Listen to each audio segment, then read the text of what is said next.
Hi guys! Welcome sa Zipline. In this video ay mag-craft na naman tayo ng solution ng inequality. So, dito sa exercise series natin, first time ito na lagyan natin ng dalawang inequality signs. No? So, solve na natin. Gusto natin maging x yung nasa gitna. So, ang gagawin natin ay magpa-plus 7 tayo, di ba? Para matanggal yung 7. So, plus 7. So, dapat mag-plus 7 din tayo dito. At dito din. Which means that negative 11 plus 7 is negative 4.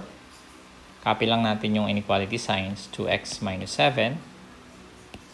Plus 7 is just 2x kasi yung negative 7 plus 7 is 0. And then less than or equal to 12. And then dividing by 2, we have negative 4 divided by 2. Tapos, nandito is 2x divided by 2. Tapos, dito naman ay 12 divided by 2.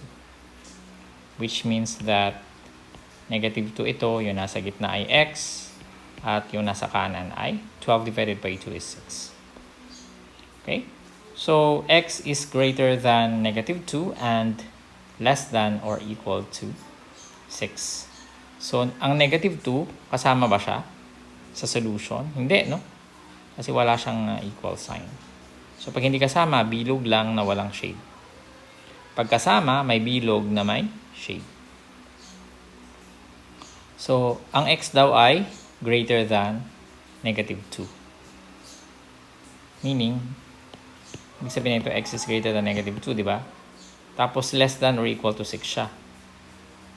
So, ibig sabihin, yung pag greater than negative 2, pag ganito, di ba?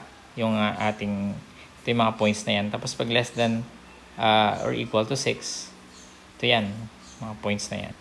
So, ibig sabihin, ito yung solution natin. Doon sa ating inequality. Okay? Now, ang isa pang notation na tinuro ko sa inyo, yung parenthesis, tsaka yung parang bracket. So, pag hindi kasama, parenthesis. Pag kasama, bracket. Tapos nakaharap sila kung nasaan yung points. Okay? So, nandito yung solution natin. Alright, ayusin nyo na lang yung pag-shade ninyo pag kayo nag-exam. Okay, so that's the solution to the inequality above. Sana may natutunan kayo. Huwag nyo kalimutang i-share sa inyong mga friends. And huwag nyo kalimutang mag-subscribe. I'll see you in the next video.